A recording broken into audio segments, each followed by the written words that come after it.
Hi, and welcome to Coping During the COVID Crisis. I'm Janet Gross. For months and months and months now, we've all been dealing with COVID restrictions, with all of the separation and distancing and mask wearing. So what effect is that having on single people who would like to meet new people and maybe find someone special? How do you manage that struggle to get closer to somebody while you're still supposed to keep your distance? Well, Dr. Roy Salgado, professor of counseling at the University of Holy Cross, is here to talk about that crazy situation today. And it is crazy, Roy. It's like, It is. You know, we all have our different phases of life, and we've talked about a number of different things. We've talked about, children and going back to school. We've talked about other different phases, but there's a very special phase of life, that of young adulthood, when you're seeking to become independent and separate from your family of origin and meet new people and become your own person and figure out who you are and meet a special someone. And how do you do that in a pandemic? How do you find love in a time of COVID?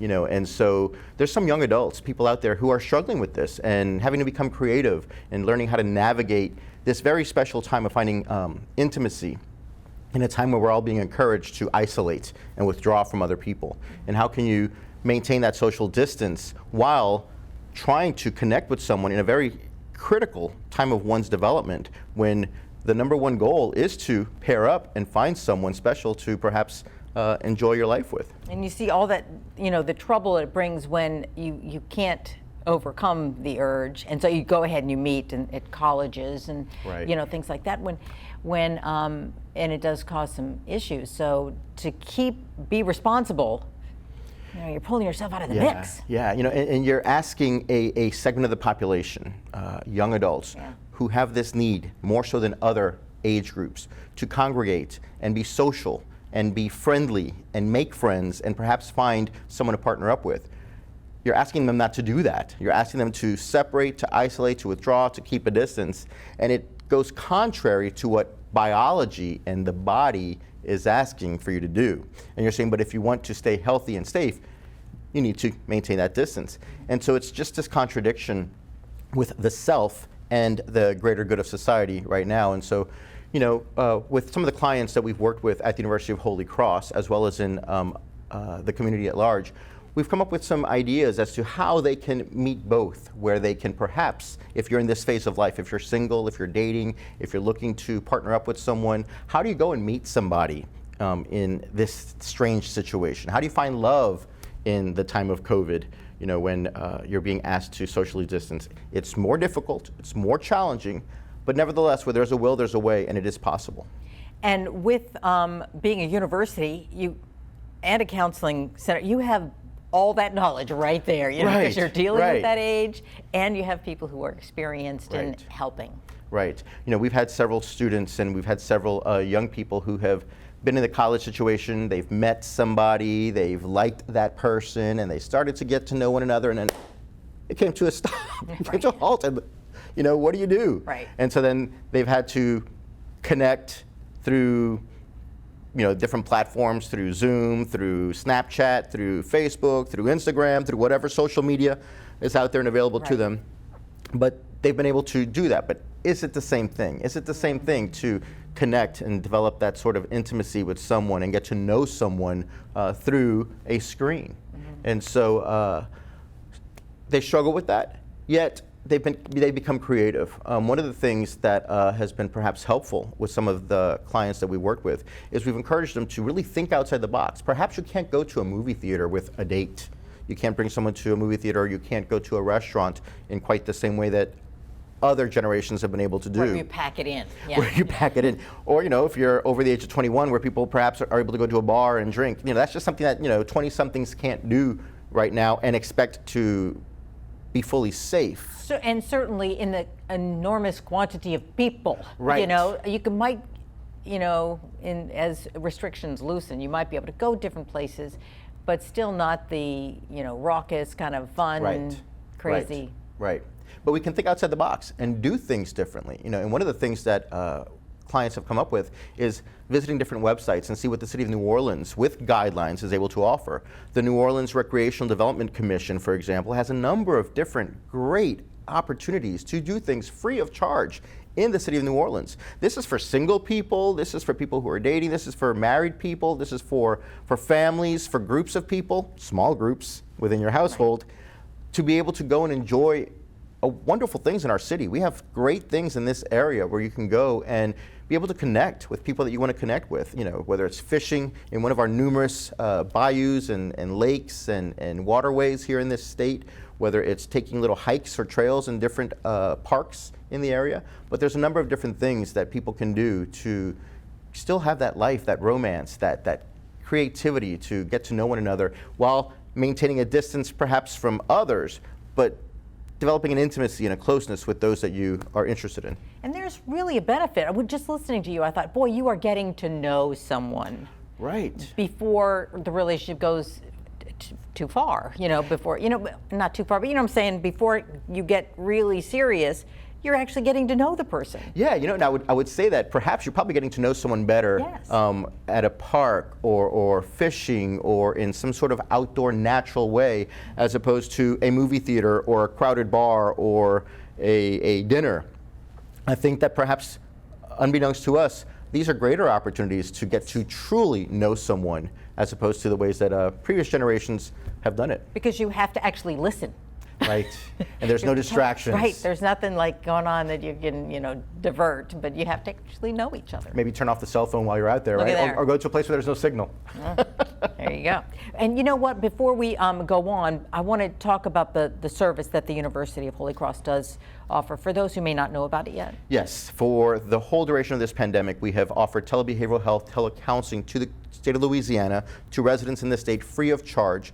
All they have to do is contact the number and the administrative assistant will take the call, triage it to the clinical director, who will then assign it to a counselor in training, and we are able to offer services to the residents of Louisiana free of charge. And we are covering all sorts of topics dealing with COVID, including that of that isolation that we're experiencing, and for people who are looking to develop intimacy with other people.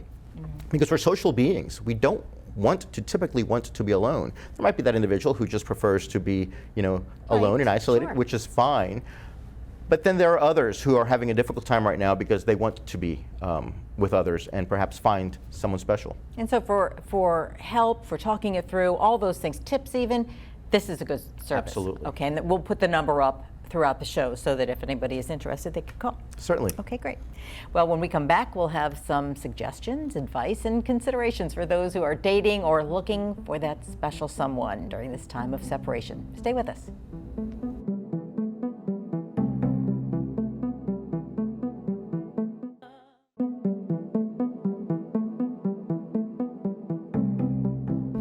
And welcome back. For much of this year so far, it's been a totally different dating world out there. The usual casual ways to meet new people have been off limits or at least restricted. Dr. Matt Morris, professor of marriage and family counseling at the University of Holy Cross, joins us to talk about how to cope. Thanks for joining us. Thanks for having me. Good to be with you. Sure.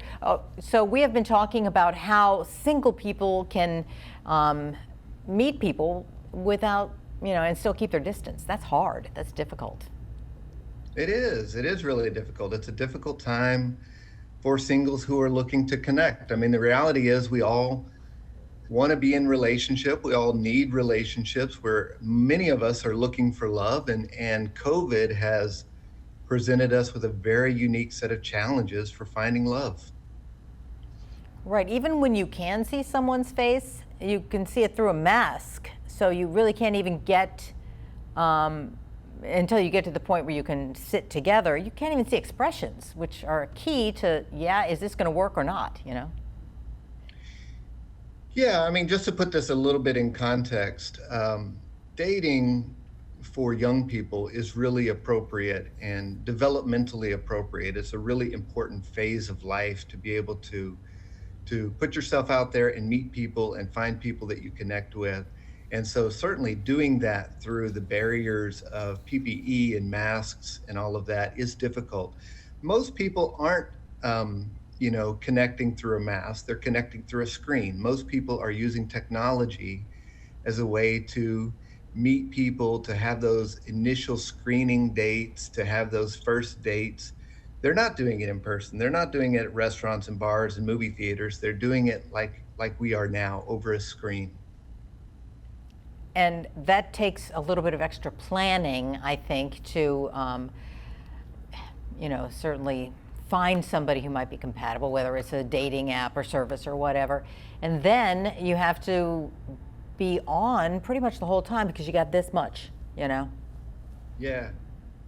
Yeah, I think so. For the generation younger than me, they're used to talking to each other on screen. So what might typically happen is that they're using dating apps to find each other and connect using some kind of video service like FaceTime or Zoom. But then pretty quickly, those relationships would move toward let's meet somewhere in person. So COVID is making that next step all the more difficult, as some people are really nervous about leaving home or meeting in person, and some people are a little bit more cavalier about that. And so there's discrepancies in willingness to meet in person. What we are finding is that when people do decide to meet in person, they're doing it in these more intimate and secluded ways. They're meeting at the park, they're meeting for a walk, they're meeting on a front porch, they're meeting, with their cars kind of parallelly parked together, rather than at a bar or at a venue that would be typical in New Orleans. So do you think that takes a little bit more work? I know Roy and I were talking about how it might take a little more work to get to that part, a little more planning, a little more thought. I think it is. I think that, we are used to meeting up with each other in entertainment settings. So we're used to meeting up with each other at restaurants and bars and concerts and places like that. So if those are off the table, people are having to be a little bit more thoughtful about where they can meet safely. And that is taking a little bit more effort. We're also hearing lots of success stories that people are enjoying some of the new dating opportunities, that dating in some ways has slowed down. It's becoming less touch oriented. People aren't touching as much as quickly. There's less kind of this romantic intimacy. There's more of getting to know one another through conversation. And really thoughtfully spending time together. So I'm also hearing people say that they're enjoying the new slow dating, if you will. It's very interesting because there are two very interesting points that Dr. Morris has just brought up. The first point of this generation of young adults who is used to communicating through a screen. They've done it through video games, they've done it through other media and other ways of connecting. This dating situation is just another way of connecting through a screen. And then secondly, the slowing down of taking time to get to know one another is that added unintended positive bonus, I would say, for two individuals to get to know each other truly and not be distracted by some entertainment that's taking place. It allows you to really connect in a more meaningful way. And that is not familiar to a lot of young people because there's so much going on. Right. And so, we have to look at the positives, of all sorts of things. And not everything is 100% negative. There are some good unintended positive things that come out of very difficult situations. Absolutely. So how can counseling help with people who might have issues with this or just looking for advice on how to negotiate this world? Yeah, I think in terms of counseling, we can talk with clients and clients can talk with us about safety measures, about ways to make these times more intentional and more thoughtful, of how to have conversations that are more likely to lead to connection, but also provide that sense of security that people are looking for right now. Practically, we want to feel safe and healthy, but we also want to feel emotionally safe and secure. And so counseling can help in those ways. I want to add a couple of other caveats to this discussion, is that dating online or dating during COVID is not just for the young. There's all kinds of people out there who are looking for love. And so, throughout generations, people have had to connect by distance. And so that happened through letter writing at a certain period of time, or other ways in which, phone conversations, people have dated by distance. And this is another version of that. What I'm talking about clients with COVID in general is that COVID has presented us with a unique opportunity to do things differently than we have been doing them. So as that applies to dating, if you're not happy with your dating life, if you're not happy with the standard set of dates that everybody goes on, this is a chance to do it differently. I recently heard about a couple who would create these potluck meals on their porch where each of them would bring a takeout meal, and they would sit more than 6 feet away, and they would stay, masked appropriately, but they would share a meal together from afar, and it allowed them to just really talk and connect and not be caught up with the restaurant environment around them or looking a certain way or feeling judged by everybody around them, but just a different way to date. And I think that's what COVID is presenting so many people during this time of connecting and dating. And it sounds like what is presenting itself is authenticity. People are allowed to be more authentic when they interact with another person in a way that other venues don't allow. And you get to really see that person in a new way and in a very genuine way that perhaps leads to an even greater and more on-point attraction. And you get to talk things through too. Right. So it's not just, oh, they said that, I don't like them, but you actually have a conversation and you say, okay, I see your point of view, or things Right. that it's a real friendship. It's real. Yeah. It's real. Yeah. Okay. Well, Dr. Morris, we thank you so much for joining us and for talking us through. I love his ideas. That's, we're going to talk some more about what he just brought up too. We'll be back in a minute with more ideas on romance and dating during the pandemic. Stay with us.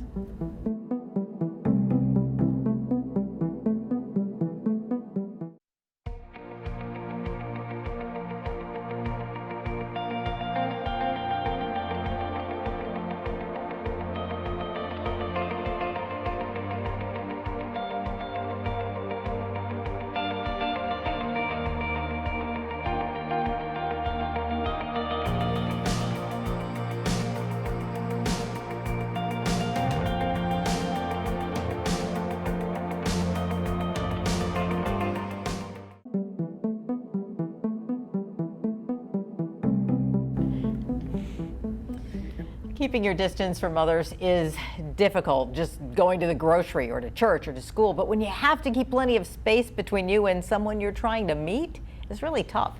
Someone you might like or want to date or hang out with.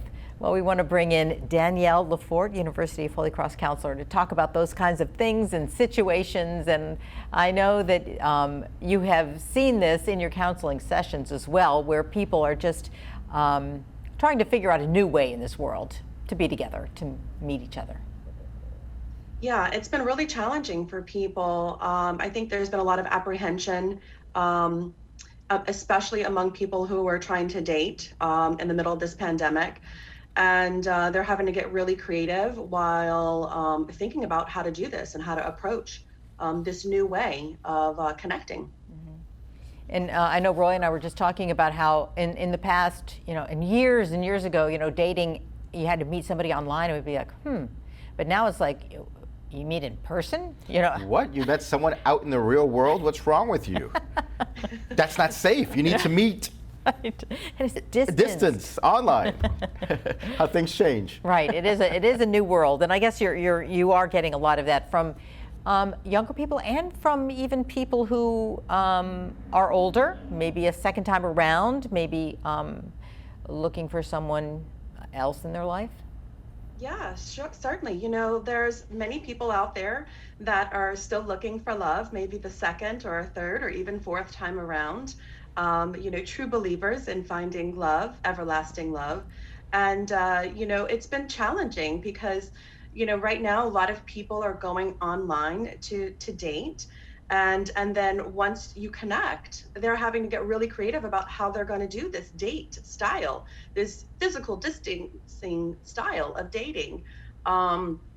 So I heard recently that somebody even went for a snowball so that they could still have a little bit of physical distancing and but also feel connected in that process. So I think people are getting really creative, walks in the park and just outdoor activities where they can still talk and feel connected and partake in this new way of dating. You know, and I think that as people get creative, it allows for the opportunity to showcase how unique you are, how creative you can be, Thoughtful. how thoughtful you are. And those things are attractive, you know, as opposed to doing the same thing. Okay, we went to dinner, we went to a movie, we went to a bar, you know, that's old hat, you know, that doesn't take much creativity. But to come up with new ways, you know, to perhaps, you know, go kayaking or on a hike or a picnic or whatever it is that people come up with, it shows a genuine interest, and perhaps that is of value to the person that you're trying to court and date. I think that is. I mean, Danielle, I'm sure that you've seen, like, you know, people trying different ways just to make an impression. Yeah, definitely. People have to get creative right now, because, like, you know, Dr. Salgado was saying, you know, the bars have been closed, our music venues, our museums, everything's been closed. And so people are having to get really creative on how they're going to do that. You know, we've even seen where there's outdoor movies now. And I feel like a lot of people are going back to the roots of the old ways, which are really impactful. And I think in many ways, very healing for people right now. You know, and kind of getting away from the old hat and moving into this new way, which is so old in very, you know, similar ways, I think. So, You know, and I've heard where people are expanding Zoom or, you know, those kind of platforms too. All right, let's watch the same movie, and everybody has, like, you know, some refreshments, Right, but you're right. watching the movie over that, and so you can kind of talk like you're at the movies. Right, I don't even know how that works, but they do it. They can watch a movie on Netflix or Hulu or whatever, and they're Getting the start interacting. time right is the key. And they're interacting. I think it's phenomenal that they're able to do that. too. But it's a It's good great. thing that they are. And the drive-in movie theater that you just mentioned, I remember when I was really, you know, they were dying, but you could still go to one, you know? I remember. Yeah. I was very young, and I remember those But that was- driving movie theaters. They were kind of fun. You Yeah. could have your own food with you, everything. It was great. yeah, I remember doing that when I was a kid. Whenever I went to California, there was a drive-in movie theater. And so I remember that, and that being really incredible. What an incredible experience. And so, you know, I think, you know, people are just also doing a lot of self-care right now. I'm seeing that, especially among our older people, right? Where they're learning that it's okay to take some time for themselves and going on personal journeys of healing and growth, and just really being okay with being alone at times, and also connecting when they feel like it's right for them. Yeah, you know, human beings have that unique way of being resilient and adapting. You know, we're here as a species because we've adapted to our environment over the course of millennia. And so this is no different. We're adapting yet again, and we're going to get through this and survive as individuals, as members of a couple, as members of a family, of a tribe, of a nation, whatever. We're going to get through it. It's just going to look a little different, and it's looking a little different. We're in that adaptation transition period, which is exciting. It's a perhaps flipping on its head and being excited about the opportunities that have presented themselves, as opposed to being apprehensive about what seems like limits. And with a little work, you could be on the forefront. Absolutely. You know, a little work. And we were talking about that too, that somebody said, wow, that seems like a lot of work. Anything worthwhile takes a lot of work. If you want to be in shape, that takes a lot of work. If you want to have a degree, that takes a lot of work. If you want to have a good relationship, that takes a lot of work. COVID or not. COVID or not. Yeah, so it's a good lesson. I Yes. think it is. You know, briefly, I know that some of these couples to be are having a lot of issues, you know, with you don't know how many people you have at your wedding, or, you know, should you uninvite people? All those are big stressors at a time when it's normally a stressful time. Are you getting any of that, or do you have any advice for people who are, you know, going through that right now? You know, I haven't seen a whole lot of wedding planning happening right now. I mean, we know that it's still happening. I know several people in the wedding industry, by chance, I think. And, you know, I think what people are doing is they're trying to just become more aware and protect themselves, and have conversations about how others are also protecting themselves, and what are the rules of protection, right? And how can people feel safe, creating these you know, social environments where people are able to get together and celebrate love. But I think that you know, just becoming aware, I think, and knowing how to handle this potential virus, of getting the virus. Yeah, we all have to really, watch what we're doing. We don't want to be the cause of a spread, Right. or not have a whatever it is. Yeah. You just have to be smart about it. And most people have been responsible. They have adapted. They've changed their plans. I happen to know of a lovely couple who has gotten married during this time in COVID, neighbors of mine, and they went from their big initial wedding plan to a smaller size in their backyard with just a wedding party, and they live streamed it. And we were fortunate enough, because we were neighbors, to look over the fence and be distant participants. You crashed the wedding. We crashed the wedding. Okay. I crashed a wedding during COVID. And it's just, people are doing what they need to do to still maintain those very important things that build society, that of relationship and couples and family. And it's still happening. Human beings are not going to shy away from that simply because we're faced with something like a pandemic. Okay. Well, thank you, Danielle, for joining us and talking this through with us. We really appreciate it. Okay, and Roy, you have some tips for us. Sure. Absolutely. Week after week, we keep talking about we still need to maintain that distance. Social distance is very important. We need to cover our mouths and our nose with a mask whenever we go anywhere. We need to wash our hands frequently, disinfect and clean commonly used areas, and we need to visit the NORD website to come up with fun and safer ideas to be able to enjoy time during dating and love in the time of COVID, and manage and slow the spread while still experiencing the good things in life, such as love, that are still out there. Always good advice for that part. Just enjoy it. Slow it down, really be in the moment. Life is wonderful. It is. All right, Dr. Roy, thank you so much. Roy Salgado, and all of your colleagues at the University of Holy Cross for joining us. And we thank you for watching. We want to help as we are all coping during the COVID crisis.